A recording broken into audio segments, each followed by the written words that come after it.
जहिया से धोखा दिलही बेहलौ खराबी हे गई खून बेच के दारू पीबौ बनबौ शराबी हे गई खून बेच के दारू पीबौ बनबौ शराबी हे गई खून बेच के दारू पीबौ।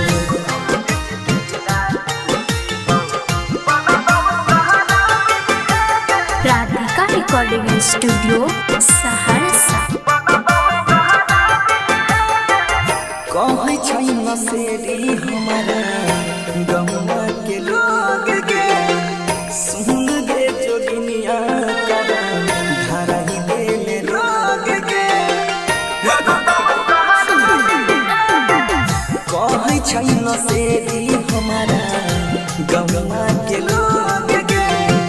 सुन गे जोगिनिया करा धारा ही देले रोग गे प्यार के बेमारी तो हो ही गेलौ हादी हे गई प्यार के बेमारी तो हो ही गेलौ हादी हे गई खून बेच के दारू पीबौ बनबौ शराबी हे गई खून बेच के दारू पीबौ बनबौ शराबी हे गई खून बेच के दारू पीबौ।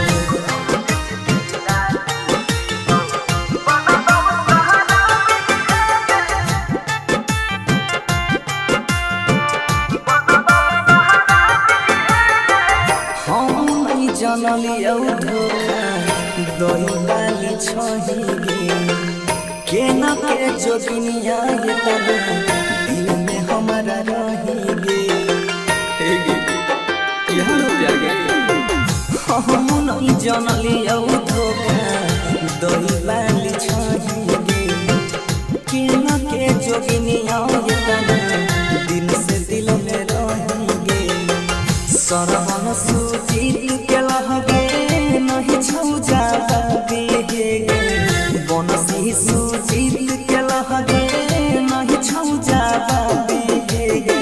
खून बेच के दारू पीबौ बनबौ शराबी हे गे खून बेच के दारू पीबौ बनबौ शराबी हे गे खून बेच के दारू पीबौ। Recording by Sujeet Saharsa.